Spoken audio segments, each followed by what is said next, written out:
Hello everybody, welcome back. I'm the Strategy Professor, and today we're going to be talking about support and can support carry. Is support a good role? Do good players play support? So we're going to be trying to answer a bunch of these different questions. So as always, if you enjoy this content, please be sure to like and subscribe. I'm releasing daily videos like this every day.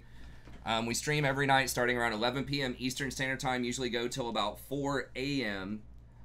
Eastern Standard Time. Very friendly, chill community. I try to explain as much as I can about what's going on in games, as well as hold a conversation with the chat.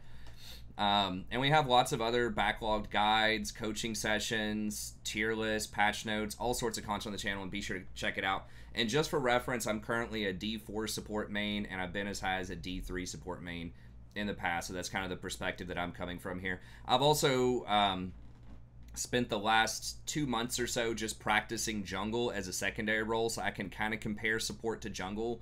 So I've probably got somewhere in the neighborhood of like 200 games on jungle, mostly like high gold this season, just on a Smurf account, just to kind of get a feel for it and get a sense of what's going on, and so I can give you some perspective about how support compares over to jungle. And I've dabbled a little bit in AD carry, so I can talk about that a little bit, but it's mostly going to be focusing on support and sort of theoretical aspects of support.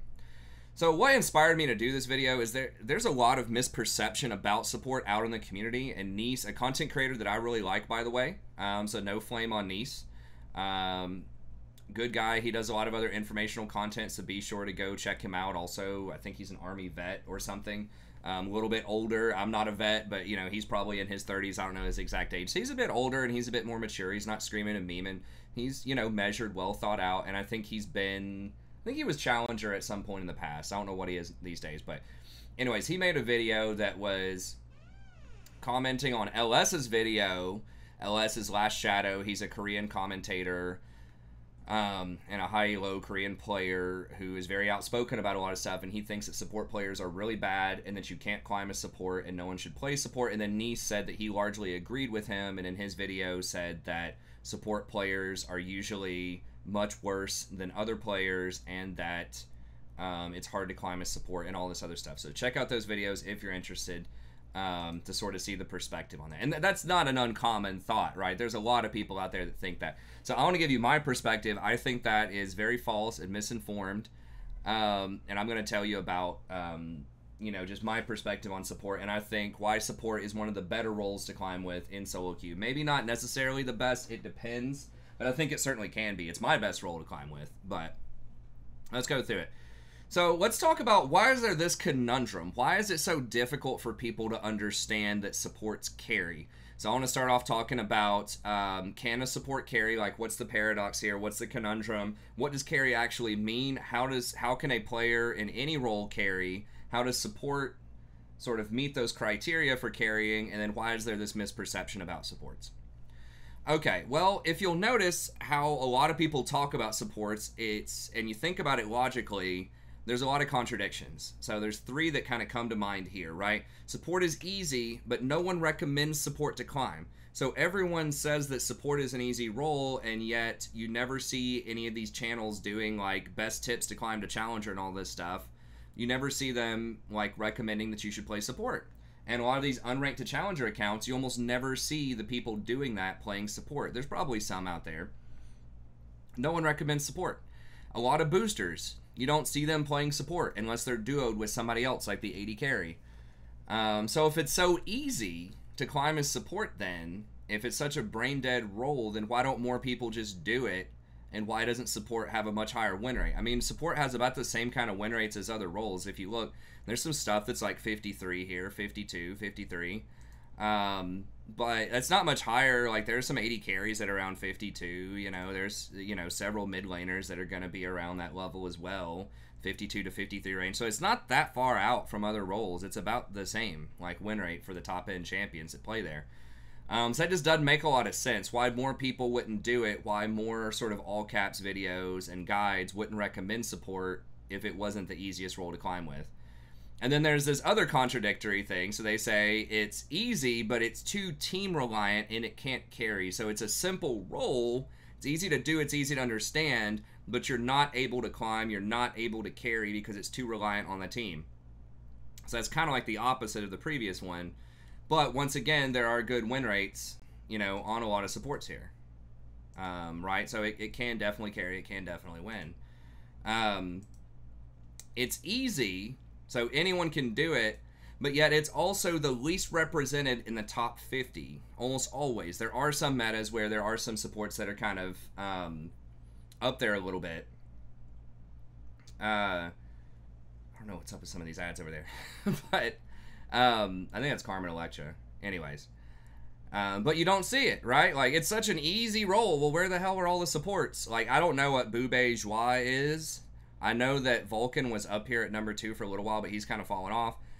From Iron is support, and I clicked on all of these other people, and you don't get to another support player until you get to, I think it's Big T at 36. Yeah. So out of the top 36, there's 2 support players. So there's 1 in the top 10, 2 in the top 36. So once again, that lends credence to it's not that easy. So there's got to be something going on there. There has to be some kind of skill check going on there, or just everybody would be challenger playing support, right? So it just doesn't make a lot of logical sense to say that it's a really easy role if there aren't a lot of people playing it and climbing a ton all the time, okay? That doesn't mean that there aren't some facets of it that are easy, but that doesn't mean that it's an easy ticket to climb either right away, okay? So let's think about this here. What does carrying mean? How is it possible for a player to carry, and then how can supports do that? All right, so carrying, a lot of people think carrying means doing a ton of damage and getting a lot of kills, and that can be a way to carry because it meets some of these criteria, potentially, but that's not the only way to carry. And we'll talk about why when we talk about how does a person carry here in a second. But what carrying generally means, I think the best way to think of it, there are 3 different ways that are all kind of related to each other for carrying. So a high win rate over many games, so that means that you have 52, 53% win rate over 100 games, so a pretty high win rate. If you're doing that, you're carrying. Statistically, there's no arguing that. You're over the average. The average is 50% for any given elo. So if you have, you know, significantly higher than 50%, you can carry. Once again, there are lots of supports that can do that, right? So Bard, you know, 53% win rate over 3,000 games, you know, on this patch, or actually 187,000 games on this patch. So popular champion, high win rate. Obviously, there's something going on there where he's winning a lot of games, more so than your average player. Winning despite weak teammates. That's another thing that carry must be able to do. You have to have people on your team that are feeding, that are not doing very well, but yet you win the game anyways. That's what carrying, that's a big part of what carrying means. You know, carrying means that you're putting something heavy on your back, usually, and moving it a distance, right? So they wouldn't call it carrying if it was easy. If everyone on your team is just completely dominating, then that's not really a carry if you're doing well, right? You just have good teammates and you win the game.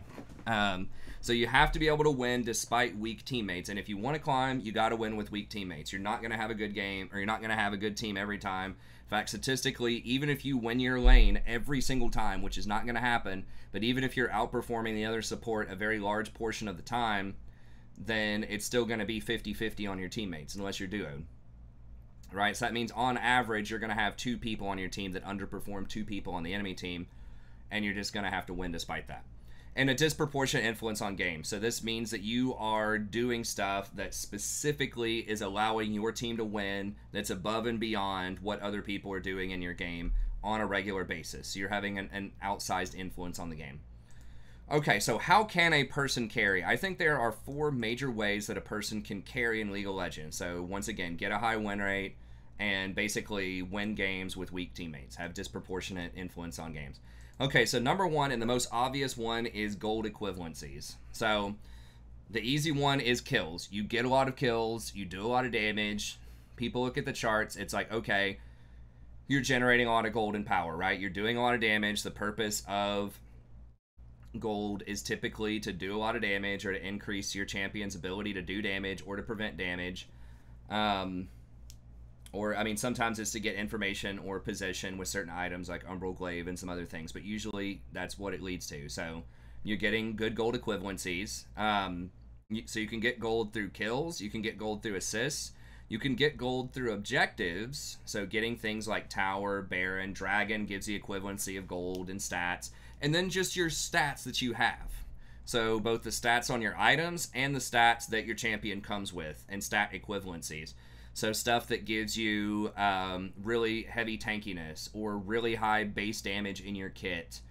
Things like that. So it can be items, and it can be things that your champion does naturally that generates a certain amount of gold equivalency.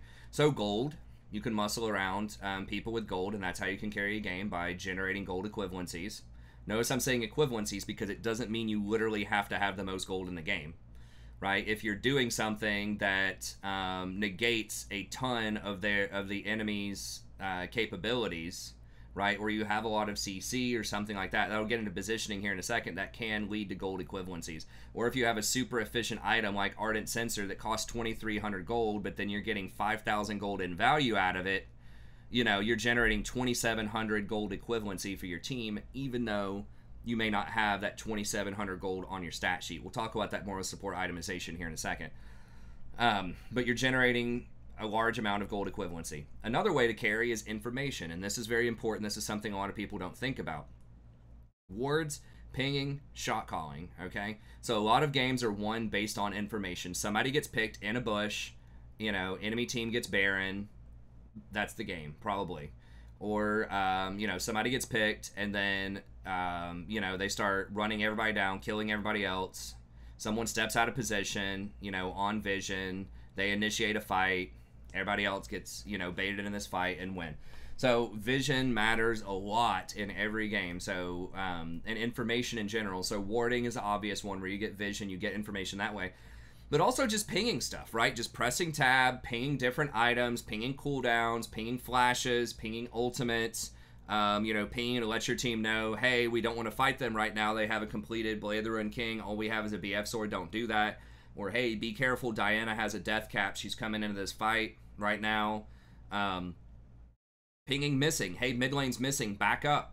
If you're able to ping that, and like Diana's roaming bottom, if you don't ping that, she might get a double kill bottom, but if you do ping it and your team backs up, you just prevented a double kill bottom, and the mid laner just wasted their time and is going to fall behind a few CS from your mid laner. You know, pinging when objectives are coming up, letting people know, hey, Dragon's coming up in 45 seconds, we should go by, we should go contest this. Hey, Baron's coming up in a second. Hey, they have a split pusher that's working top lane. Someone needs to go match that really quick. So just communicating all of this information, that goes hand in hand with shot calling. Just relaying this information. And a lot of people are not going to notice this stuff if you don't ping it, especially at lower elos. So you have to try to ping everything. Let everybody know everything that you can. And that's a huge thing.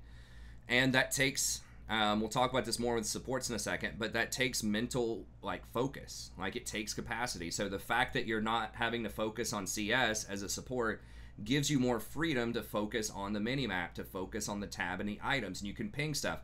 You know, if the AD carry's trying to, like, really hard to position and jockeying, you know, and trying to last hit these minions, they're not going to have as much time or focus. They're not going to have as much extra mental APM, is a term that, Nice uses sometimes, but they're not going to have as much capability to do that information because they're focused too much on CSing and not getting killed, not being out of position. But you as a support, you're focusing on that stuff too. You're also focusing on trading and positioning and stuff like that, but you don't have to CS. That gives you just a little bit more mental power so you can relay and communicate that information better than almost anyone. Maybe the junglers sometimes, certain junglers, if they have like a really simple, like non-mechanical jungler that can just clear camps, without having to kite or anything like that, then they're going to be able to, you know, relay some of that information. But generally, the support is the person in the best position to relay that information to your team, and that's extremely powerful.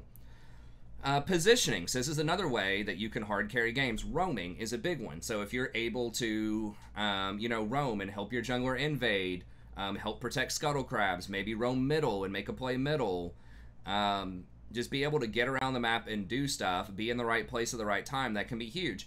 Initiation is another huge thing. You know, a lot of games are won on an initiation, right? Someone gets a really good pick on somebody else, or someone starts a really clutch team fight when the enemy's not ready for it. Supports almost always have some of the best initiations in the game. And when you take an initiation on your support, that means that your other roles can play sort of less utility, higher damage champions. So you can get away with something like a Graves jungle if you have like a Leona or a Nautilus as a support. But if your support player doesn't know what's going on if they're not very good or whatever, they're just like auto-filled and they don't have any practice on Nautilus or something, they may not pull the trigger, right? So, you know, and then your team's just going to be sitting there staring, not able to do anything. So you're probably going to lose the game if your Nautilus never pulls the trigger. Or conversely, if they engage and it's a really bad time to engage, so if they engage when you only have 3 people there and they have 5 people there, that can lose you the entire game. So that's very, very important. Yes, it's not a crazy mechanical, like Yasuo Flash Tornado knock up, whatever, but it wins, like, it decides the game. Is it a good engage or not? Can definitely determine whether a game goes. And I'm sure y'all have seen that, right? There's a huge difference between a support that gets a really clutch, solid engage and a support that just constantly tries to force engages that are bad and they just feed a lot. Huge difference. And support is almost always one of the roles that has good engage. Now, sometimes top laners will have engage or mid or jungle, but support is often considered the cornerstone of an engage strategy. Not always. You can play Soraka as support and then have like a Zac jungle, but that's definitely something that supports can do sometimes. And peeling, so protecting your AD carry or protecting other vulnerable people on your team, and that's something that supports can do very well, can do as well. And tempo is another thing. So wave management, being able to position and push waves, basing, you know, making sure that you're getting really good timings on your base, and positioning. So that kind of fits into the stuff we were just talking about before, roaming, initiation, and peeling. So some of this is kind of advanced. Other roles can do tempo as well. They can do positioning as well, but supports are one of the roles that can definitely do that really well. Okay, so how can a support do this? So I've already touched on some of these, but I'll get through some of these other ones really quickly. So efficient itemization. Now, this is the biggest thing with gold, and we'll talk about hidden invisible power and subtlety here in a second on why there's a misperception about supports. But itemization is huge because a lot of support items on the core support, so like enchanters and tanks, and I talk about this all the time on the channel. People ask me, what do I think about X champion that has expensive items as support, right? What do I think about Xerath support? What do I think about Orianna support? What do I think about Ashe support? And I always say I don't like the champions as much because they don't have great itemization. So like one of the huge things in League of Legends, and this fits into both tempo and gold efficiency, is that enchanter items are extremely cheap and extremely powerful. So if we go look here at stuff like, let's just use Ardent Censer. That's a classic enchanter item. And a lot of them work in a very similar sort of way. There we go. So look at this item here. Alright, so you're paying 2,300 gold, but you're getting 2,700 gold worth of value off of this. And if you buff one ally, or if you're buffing a single ally, it can go from 150% to 226. And if you're buffing 5 allies, it can go to 389% efficiency, right? So let's say that in just kind of like an average, maybe you're touching 3 allies in a fight with a shield or a heal. You can take Font of Life. I talk about this all the time in support videos, but there are ways that you can get on multiple people, either with Font of Life or Airy, or a lot of supports will have multiple people they can hit with shields or heals, or whatever. But if you put this on a bunch of people on your team, even at 250% efficiency, right? If it's 2,300 gold, then you're getting 5,700 gold value out of it, right? So, you know, whatever that number is, that's what, 3,450 gold. Think of how much that is. A kill is about 450 gold. It's 300 gold plus assist if there's an assist around. So let's just be, you know, generous here. Divided by, you know, there can be shutdowns and there can be people that have been killed multiple times. There can be kills without assist, but just a very general analogy. Standard kill, 300 gold, 150 for the assist. So divide this by 450. That's equal to 7.6 kills worth of gold.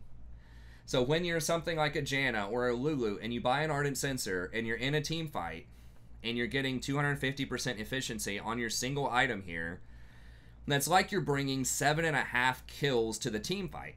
So it's not going to show up on a stat sheet. You're not going to see, you know, this Janna has 7 kills or 8 kills whenever she completes Ardent Censer, but that's what's happening. It's literally the same thing, right? Like, it's not going to matter, you know, just as an analogy, if you go to the bank and pay them $100, you know, you deposit $100 with $20 bills, or you deposit $100 with $1 bills. It doesn't matter. It's the same denomination. It's the same thing. right? It's, you know, the old question, what weighs more, a pound of feathers or a pound of bricks? It's a pound. It doesn't matter, right? Like, it tries to trick people, and your first thought when you hear that is, oh, definitely bricks, because we think, oh, bricks are heavier, feathers are light, but it's like a pound's a pound. It's the same thing in League of Legends, right? We hear, you know, what's powerful, and we think gold. Okay, how do you get gold? Kills, right? It's like the kills are like the bricks, right? Okay, that's heavy, you know, that's the obvious one. You get kills. But the less obvious one, the feathers, the light stuff that you don't think about that might go unnoticed, is the itemization.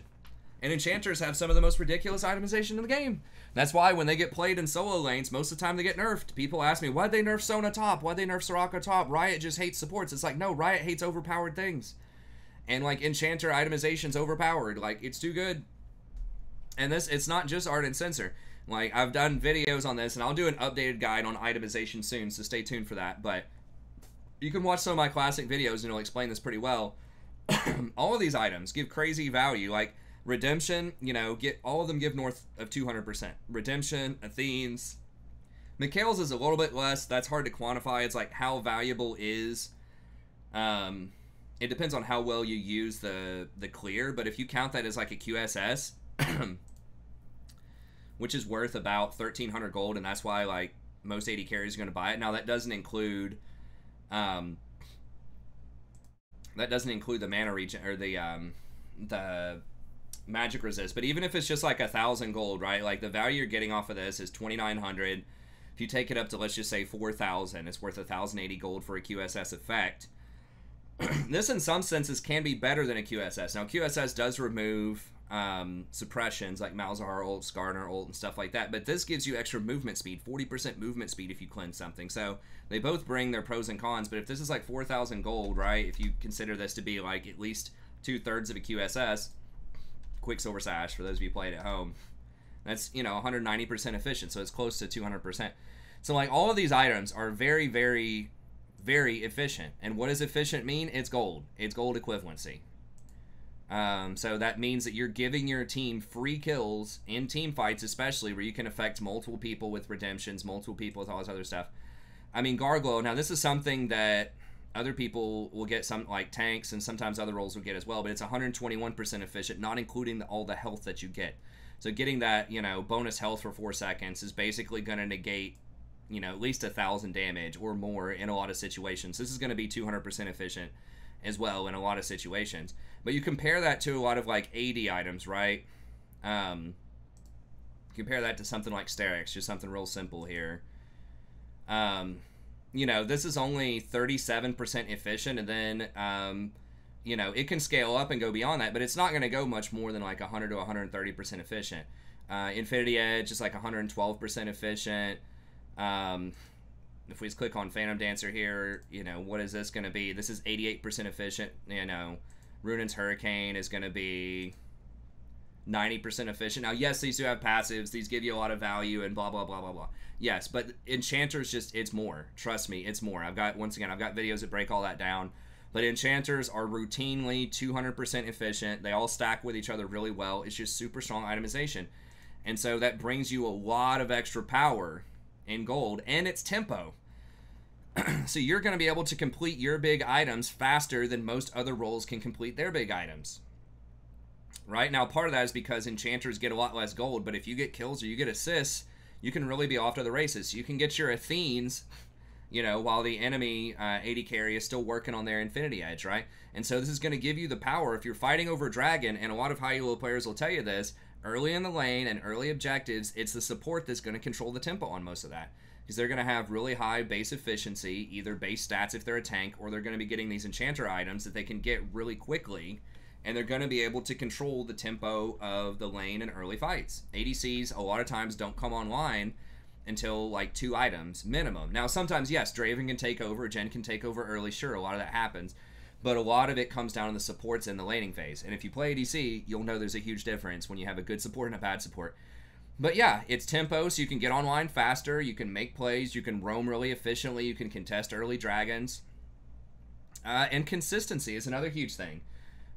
You know, if you fall really far behind as an ADC or an assassin or whatever, it can feel really bad because you can't afford your expensive items, and you're probably worthless without items because you don't have a lot of utility. right? If you're a Talon and you're 0-3, it's going to be really hard. You don't have any CC, you're not tanky, you don't bring a lot of extra stuff to team fights. Or like a Vayne, if you're 0-5 as Vayne, what are you going to do? You can auto attack, right? But, you know, if you're playing something like Nautilus and you're 0-3, you can still do stuff, right? You still have a hook. You have cheap items. You can get a Gargoyle for 2,500. You can get a Knight's Vow for 2,300. You can get a Zeke's for 2,250. Knight's Vow I think might be 2,200, but either way, you have cheap items. You know, if you're a Soraka and you just really lost the lane, you tried not to die, but your 80 carries behind 40 CS, and enemy team's about to take your tower at 12 minutes, you can still do stuff. You're still going to be able to complete an Athene's. You can probably still get to a redemption eventually. So because your items are so cheap, it's hard to punish you out of the game. And a lot of times, they'll have a lot of CC. Like I said, like Nautilus, Leona, Thresh, all of these champions don't need a lot of gold to be effective in the first place. So if your team's behind, you can still do stuff. Now, it's obviously going to be bad. Anytime your team's behind, it's bad.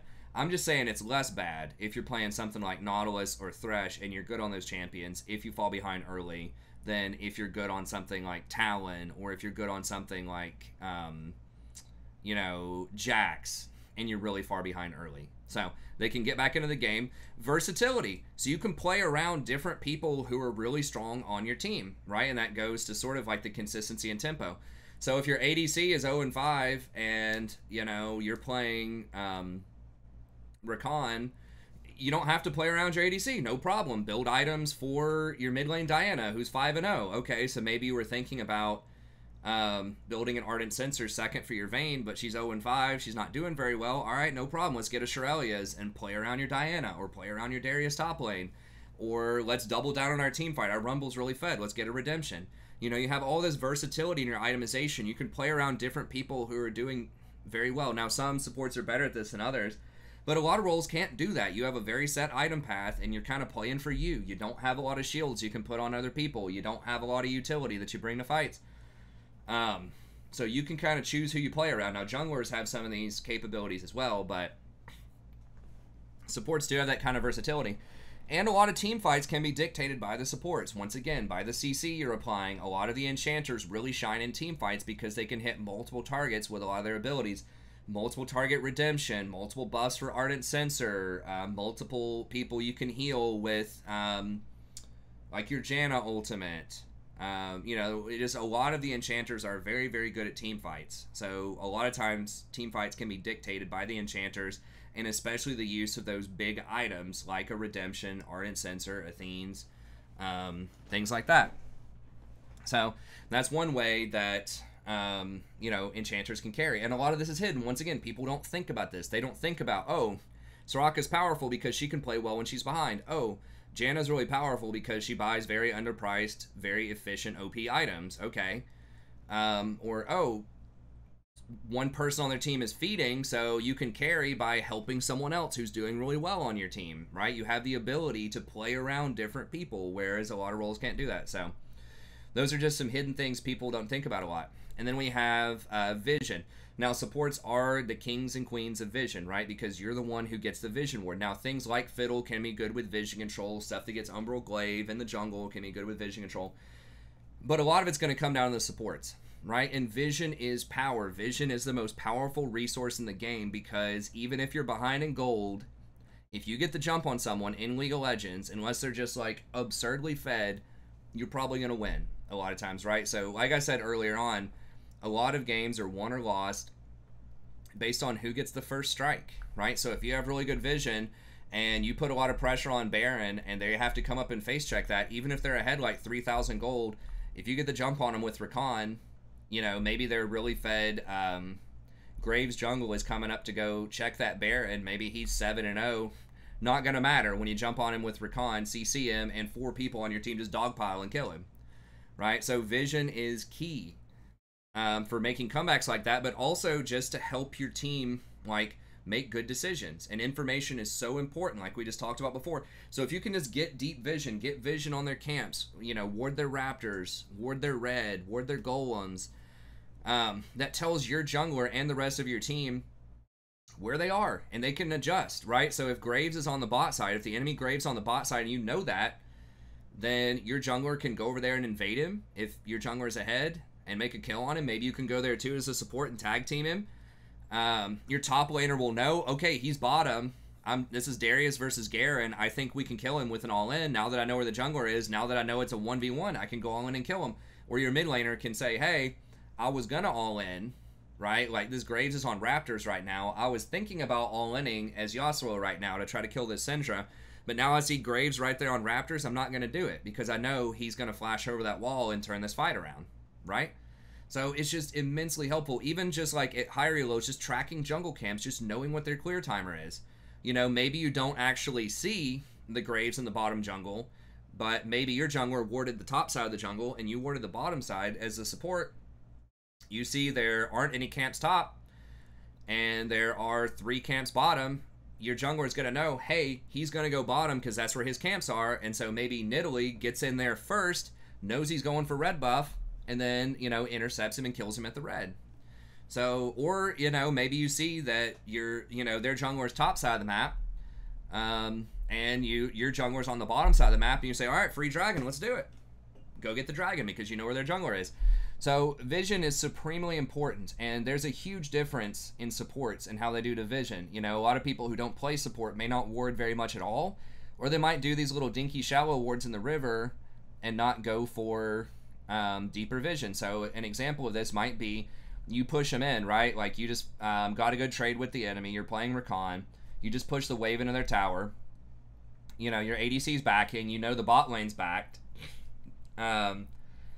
You know, a normal support, like a lower elo or someone who's auto-filled, might just go ahead and back, right? But then maybe you say, hey, I've got a little bit of time here. I've got some tempo on them.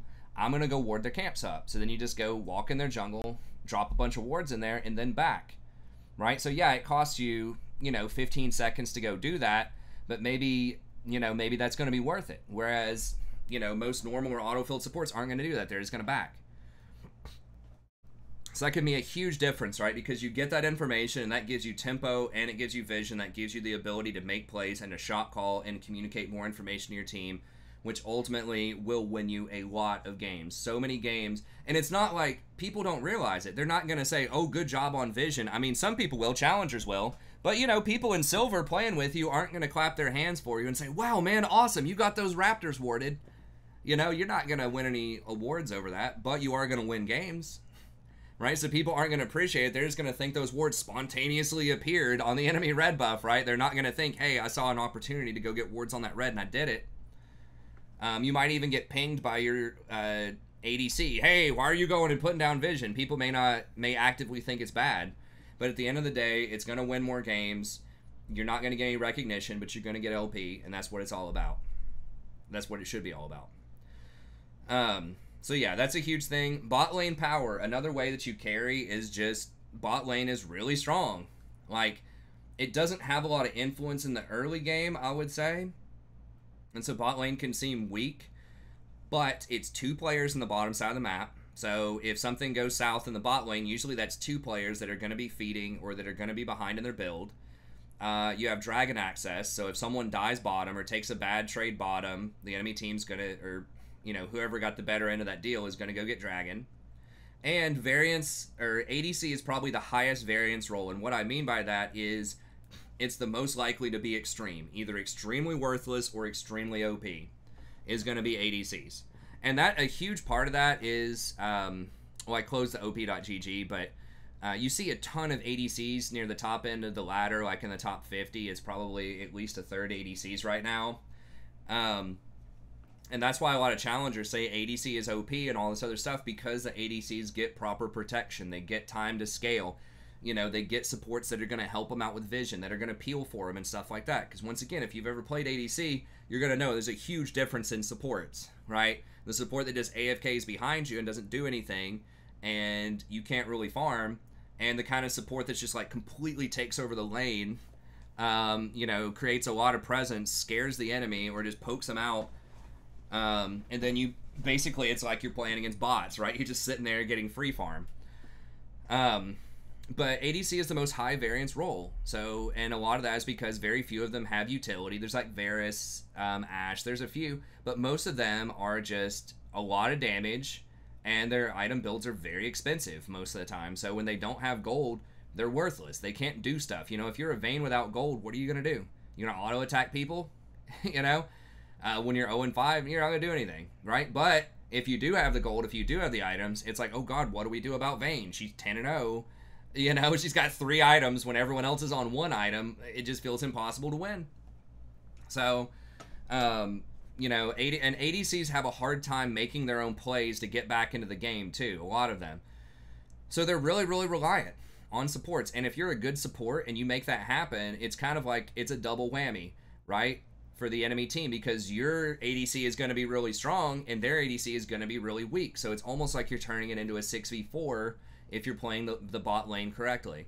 So because ADC is so high variance, it's 2 players rather than 1 player in the bot lane, and Dragon Access, I would say that bot lane is usually the most important lane. And that's different from being the most influential in games. As far as like if you're playing ADC, are you the most influential person? Debatable, right? Especially at lower elo brackets, but because it's 2 people bottom, probably. Those 2 people are going to be more important than any other 1 person on the map a lot of times. It's really, you can win if your bot lane is like chain feeding, you definitely can, but I would say that it's pretty hard to do that. You're going to have to work harder than almost any other role. A lot of that is going to depend on matchups and, you know, all that stuff. But in general, bot lane's very important to winning games. And another thing, this is something that everybody discounts as well. Like all of these all-capsers, you know, people that disrespect, you know, like Nice and LS. Once again, no hate. I love Nice. I'm subscribed to Nice. I'm subscribed to LS. But they aren't support players. And this is something that a lot of people really underestimate, especially lower elos. You're removing autofill. So you can't be autofilled. If you play support, a lot of people don't even realize this. You literally cannot be autofilled. You always get one of your 2 roles. It'll have a little thing there that says autofill protected. So you are guaranteed to get one of the 2 roles that you signed up for. And so that right there means you have to know a lot less roles. You probably have to dodge a lot less games. And just in general, I can tell you from personal experience, if you sign up for support, you're getting support over 90% of the time, right? So that means you're either, you're going to have to take less dodges, or if you do, you know, play those other roles, you don't have to know as many champs. So like, for instance, if you play support, you can just play a low mechanical jungler like a Nunu. That's what I would do. And if you get filled in jungle, if jungle is your off role, you can play Nunu. It's like, it's not that much to ask that you can play Nunu into pretty much any matchup and be all right, and like platinum and lower if you get auto-filled. If you try to play mid lane, which is what everyone says is the best role to carry, is you got to play mid, you're going to be filled probably at least 30% of the time or more, and you could go anywhere. Like, you might put top lane as your secondary role. You could get jungle, you could get ADC. You don't know what you're going to get because you can be auto-filled, right? And you're not going to get your main role a lot, so that means that you're forced to play other roles. That makes you a more diverse player, which is good, but like a lot of high elo brackets will tell you, you need to have a very narrow champion pool if you really want to climb. That's unfortunately the state of League of Legends right now, is it's mostly, when you get to Diamond Plus, it's a lot of one-tricks or people that play, unless it's a professional player and they are forced to diversify and they play 12 hours a day learning every champion in the game that's like relevant in the meta for their role. A lot of people, you want to be really narrow. You want to play 1 to 3 champs. Well, guess what? If you're getting auto-filled all the time, you can't just play 1 to 3 champs unless you intend on dodging a ton of games, which maybe that's okay. But you're going to have to dodge way more because you're going to get auto-filled way more as a support. So, you know, or as a non-support. So, for example, if you dodge every game that you're not mid lane, you know, that's 30% of your games you're dodging. Right? Versus support, it's 90%, usually more than 90% of the time you're going to get support. You're only having to dodge 10% of those games. So that means you have to dodge 3 times as much if you're playing mid lane, right? Or you have to play those champs. So it's like, yes, you're going to be a more diverse champion. You're going to know a little bit more about other roles than support does because, you know, you have to get autofill, but you're going to lose more games because of that. A lot of the time, it's going to make it a lot harder to climb. Because, yeah, okay, maybe your narrow champion pool is like Diana, Talon, and Kassadin or something in the mid lane, and maybe you're great on those. Maybe you win 55% of your games on those. But if you're only getting one of those 70% of the time, and then the other 30% of the time you're getting other random stuff that you have a 30% win rate on, it's going to be a lot harder to climb versus if you are a support main and you play like Soraka, Nautilus, Leona, or something like that, and you have a you know, 55% win rate on those, you know, you're only going to get auto-filled and have a 30% win rate 10% of the time on those other champs. So it allows you to play less champions. So that's kind of what people, you know, there is some truth to what people say when they say that support players, I would agree with the statement that they are the worst people to get auto-filled into other roles because they don't play it as much. So does that make them weaker because they're less diverse? Possibly, in the grand scheme of things. But does that make them weaker in terms of climbing? No, it makes them stronger because they don't have to be as diverse, because League is not about diversity. You know, you don't get extra LP for playing stuff you don't know how to play. You know, you first time Gangplank in Platinum, it's not going to give you 30 LP if you win, right? It's the same thing every time, right? Pound of feathers, pound of bricks, whatever. You're getting the same elo. The system does not care which champion. If you're playing your best champion, if you're auto-filled, if you're duoed, it doesn't matter. It's going to be the same LP. I believe duo might be slightly different. You might get a little difference depending on if there's wide variation in duo. But anyways, y'all know what I'm saying, right? So it's one of those things where it's like, true, supports are going to be weaker at other roles because they don't have to play them all the time. And because they don't have to play them, that means they're going to be better at their main role because they get more practice on their main role. And that's just a structural issue with solo queue right now, is that autofill exists. It's not going anywhere. Most people don't want to play support because there's not as much glory in support. A lot of the stuff you do is underappreciated. So people aren't going to pick it. It means when you pick it that you are going to get it more often. It's that simple. And that helps you climb. That's LP. Once again, it's not going to matter. You're gaining LP, you know. It's not going to matter if you gain LP, you know, the same thing with the bank analogy, right? $100. Doesn't matter if it's in quarters, $1 bills, $20 bills, $10 bills, doesn't matter. You know, LP is LP. So the fact that you're gaining LP just because you have a more favorable position within the system, that's just how it works. And then it also improves the mental of your team. And this is something, once again, that is difficult to statistically quantify, but support is going to be the most auto-filled role, or certainly one of them. Some people could argue maybe jungle is the most auto-filled. I don't know for sure, but it's close. But support is certainly one of the most auto-filled roles. So that means that whenever you play support, someone else doesn't have to do it, right? So then all of a sudden, someone who's a mid main, because you pressed support instead of mid, someone who's a mid main doesn't have to play it. So maybe if you went for a certain queue, you want to main mid, someone else mains mid, you're going to put that other person on support. They're going to be in a bad mood. They're going to say, I have to go to work in an hour. I only have time for one game. I really wanted to play Yasuo, but now I've got to play support. I've got 0 LP. Whatever. I'm just playing Teemo support. You know? Going to be a lot of people that are like that. They're just going to be frustrated because they got auto-filled into something they don't want to do. And they don't think it's a very good role to climb because there's all this misinformation out there, so they think they're doomed anyway, so they just YOLO it. I feel like support is the most YOLO'd position out there, right? People just try to play the most goofy stuff that they think is going to be fun, that's just not really that good as support. And so it improves your team's mental, and just, you're not going to have as many people pick control stuff, right? If you pick support every game, that means no one else has to do it, so they're going to be in a better mood, and if you're picking high-quality supports, you're going to have better team comps. That right there is going to improve it a lot. So just, if you look at how many people get filled if you don't play support, right? Let's say just play jungle a lot. You'll get jungle most of the time too when you queue up for jungle. Just play jungle a lot and just try to take note of how many people are getting off-rolled as support. It's a lot. It's going to be like probably at least a third to half of your games you're going to have an off-rolled support. Maybe a third of your games. Half might be a little ambitious, but it's going to be a lot. So just imagine if you took those off, right? Maybe the off-rolled supports, you know, are going to underperform 60% of the time, right? So they're going to have, like, you know, you're going to have to carry them a lot.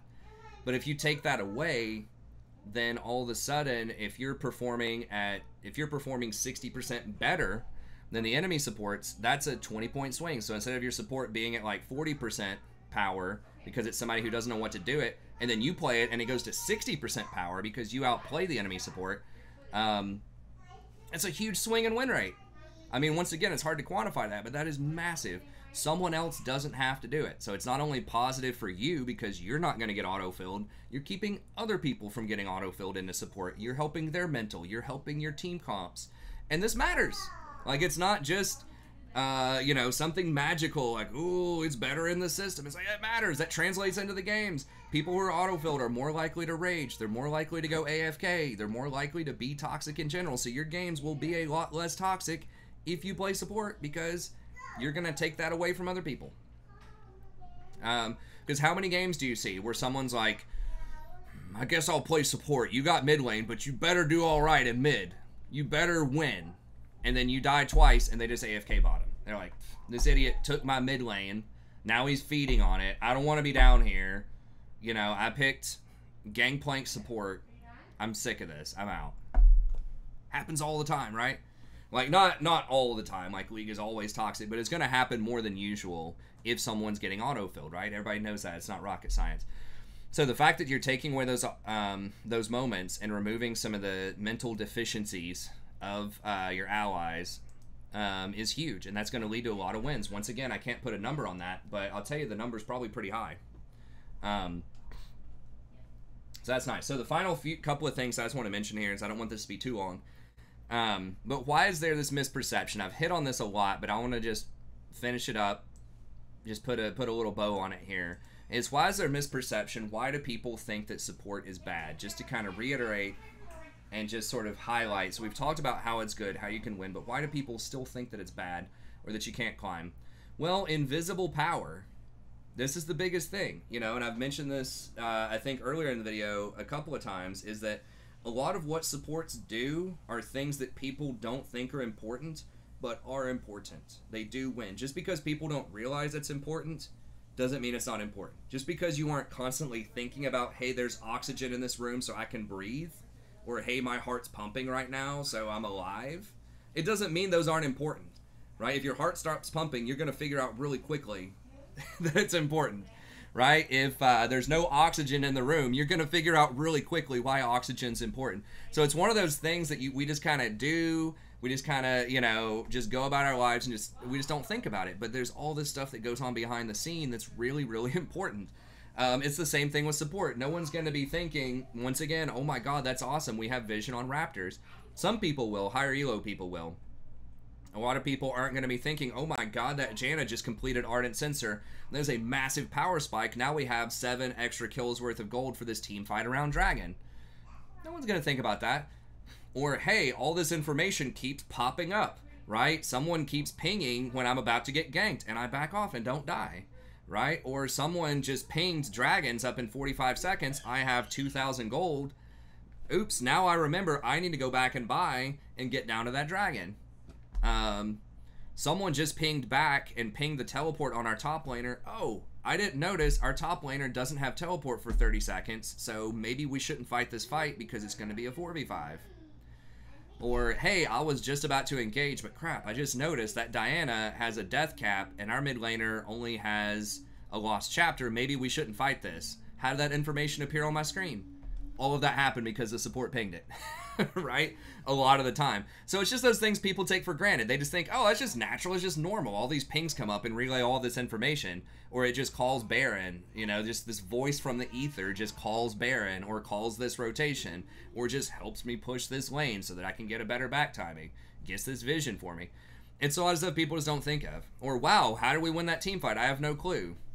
Maybe it has something to do with the Alistar peeling the assassin off of you, or with the Rakan starting the fight and then just like putting really big shields on you, or the Soraka just healing you for 4,000, you know, in the fight. So it's all this stuff that people don't think about. A lot of it doesn't show up on the stat sheet. You know, people, they go to the very end, they're just like KDA, and then, you know, they're going to look at the damage meters.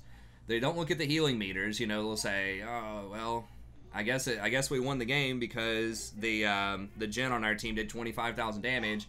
They don't press the little heal button and see the Soraka healed for 40,000, right? So that's just how it is, and so that's why this is misperceptions. People just don't understand like what it is, like what good support play is, and how important it is to the game. But it is just like oxygen, just like heartbeats. It's there working behind the scenes, doing its thing. You just don't think about it a lot if you're not a support player. Subtlety. This is another thing that fits right into what I just said. A lot of times there's just not flashy stuff on most supports. Like, oh, they threw a shield on somebody, or oh, they just happened to peel off the AD carry. Now, there are some supports like Thresh. The hook champions are obvious, right? And that's why a lot of people want you to play hook champions. You know, and that's why a lot of tier lists are like, oh my god, Nautilus is OP, Leona's OP, all this stuff, because they do something very obvious. They start a fight, you pick somebody, you kill them, you're like, okay, that was good.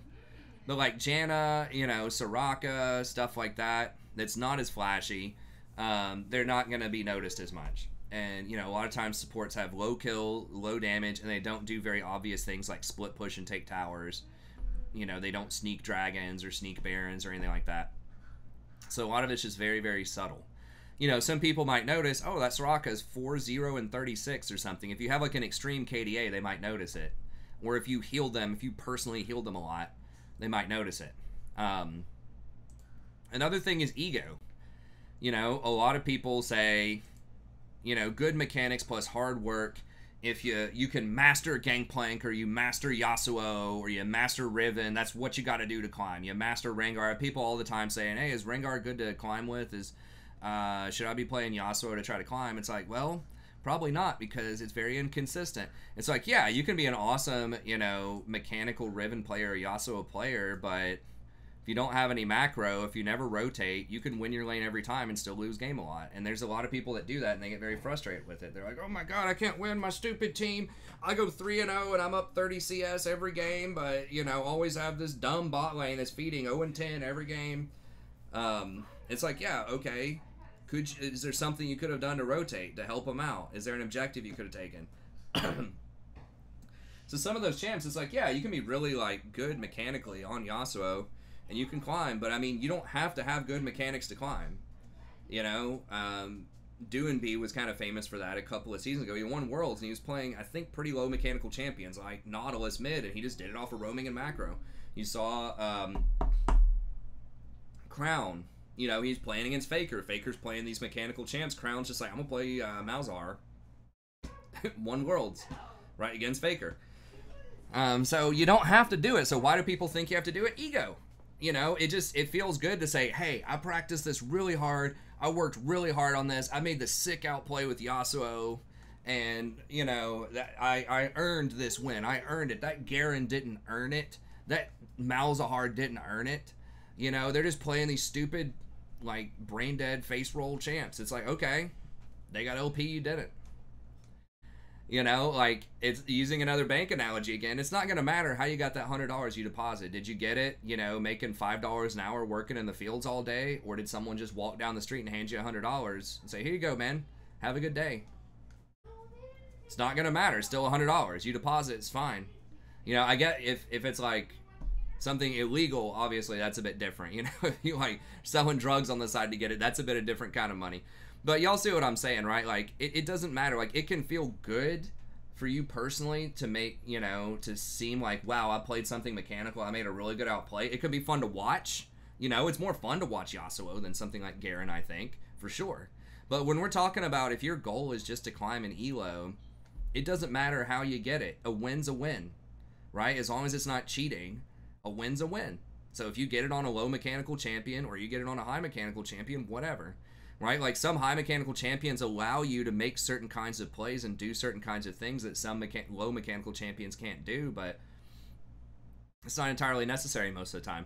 A lot of solo queue is won on macro and mental, right? It's helping to keep your team in mental tact, to give them good shot calling. If you play support, they're not going to get autofilled. That's going to put them in a good mood. And just keeping your team mentally sharp, just staying focused, making the right calls, being in the right place at the right time, getting the right items, you know, reading the meta correctly, and just macroing, just rotating, taking towers, taking objectives, all that stuff. I mean, that's basically proof. The fact that there aren't a lot of supports in the top of Challenger. Sometimes there are some. Like I said, Vulcan was number 2, I think, for a little while. But that would be impossible if it was based on mechanics, because supports don't have a lot of mechanics. Junglers are also, you know, there's a ton of junglers. I think the most... I'm not going to click on it and look it up right now because we're almost out of time. But I would say junglers are probably, in general, if not the most popular champion near the top of the tier list in Challenger. They're close. And almost all junglers are fairly low mechanical champions. They're not as low on average as supports are mechanically, but it's pretty simple junglers a lot of times. Like Graves, how difficult is he mechanically to play? He's more difficult than like Sona, sure, but he's not like Yasuo, he's not like Azir, he's not like Riven. And I mean, he's like, You can, you know, choose how you want to like reset your dashes and or reset your shells and stuff like that and try to keep your grid up. There's stuff. I'm not saying there's no skill to Graves, but I'm just saying that like junglers in general are usually thought to be one of the lower mechanical roles because a lot of times they're tanks, not always. Often they're tanks, often there's fairly low mechanics, but guess what? They win games. They're near the top of the ladder almost always because they have the biggest macro. They have more macro than supports do. In some respects, right? They can gank a lot more. They can control the tempo early. Supports just control the vision a little bit better, and supports are in a slightly better position to shot call because junglers still have to watch camps if they have to kite and things like that. But they can watch the mini-map. They can ping stuff just about as much as supports can. So, anyways. So, macro, huge, really important thing. And then just underestimating solo queue mechanics that I mentioned before, not the mechanics in like the sense of like in the game, but just how solo queue works, and that's the autofill and better teammate mental that I mentioned before. Just that alone right there is going to give you an extra, you know, 3 to 5% win rate. A lot of times it's just you never have to autofill. You get to specialize in one champ, you dodge less, and your teammates are just going to be in a better mental attitude. And I mean, part of it too that I'll sort of end on here is your own mental will probably be better if you're support. Honestly, I'll tell you, playing jungle, I play with the chat just like disabled, period. I only enable it if I have to say something that's like tactical that I can't express with pings, which is extremely rare. But you can do almost everything you need to do with just pings and emotes. You can express whatever you need to express, communicate information you need to communicate. You don't need the chat. But even then, like, jungler, people will ping you constantly, and it's so annoying. Jungler has to be the most annoying role by far. So people don't understand it, and they are just constantly mad at you 24/7. I know it's a meme, but it's so true. As a support player playing jungle, it's just like night and day, right? Like, you have the spotlight on you always. If anything goes wrong in any lane, it's the jungler's fault, right? You're expected to win every single lane. People just don't know. They're like, hey, come save me, come save me. They're down 0-5 against a Darius top lane who's 5-0. They're playing Teemo or something, and they're like, come up here and gank this. I'm like, there's no way I'm ganking that. Most of the time, he's going to double kill us. I had someone pinging me. They were down, I think it was like a Jax or something against a Mordekaiser. He was down 4-0, like 50 CS, and he's pinging me to come up there as Nunu against his Mordekaiser. I'm like, bro, you understand Mordekaiser just ults one of us, kills them, and then turns around and kills the other person, right? No, he doesn't. He doesn't understand that. So junglers just get so much hate, and when you play support, it's very rare you're going to get as much hate. Now, sometimes you might get a little sass from your ADC, sure, but most of the time you just kind of work in the shadows. A lot of people just don't really like think about or care what the support's doing. Once again, you're just kind of invisible. Like, you do stuff, sometimes it's obvious. If you're feeding a lot, you know, if you're playing Alistar and you've died 10 times on bad engages, yeah, they're going to notice. But most of the time you're just working in the shadows. You're just doing your thing. And, you know, people are appreciative of stuff that you do. If you're a healer or a shielder, especially, if you heal them and stop them from dying, you know, or come rescue them in some way, people like that. It's positive. You're going to get a lot more honors. I'll guarantee you. I think it'd be really interesting to see how many reports I get as jungler versus support and how many honors I get. Because I think it would be like 3 times as many reports and like probably 3 times for jungler and 3 times as many honors as support. And so I think it just can help your mental a lot more, that you're just not constantly getting harassed and hazed nearly as much when you play support as junglers. That's another thing to think about. It can make League a lot friendlier of a place, and yeah, that's a feels good, but that can also result in more wins because you're just going to get tilted less because you're not going to be as frustrated from everyone constantly hating on you all the time. So it depends on the player how much that matters, but if you want to play jungler, you got to have some pretty thick skin. Definitely mute that chat. Probably mute the pings in half the games. And yeah, you just have to kind of be a little bit of a masochist, you know, to be able to get through that. It is, I like jungle. It is fun a lot of times, but that is one thing, is it's a misunderstood role like support, but people come at it very negatively, whereas support, people just disregard it and are just kind of neutral at the start. Anyways, that's going to be it. Hopefully this gives you some ideas about how supports can carry. I think you definitely can. You can climb a lot playing support. There are lots of advantages to support that most other people that don't play support a lot are not going to think about. You don't have to play support to climb, obviously. You can do it with other roles, but support can definitely do it too. Anyways, that's going to be it. Thank you very much. Be sure to check out the rest of the content on the channel if you like this. Be sure to like and subscribe, and I'll see you next time. Have a good day.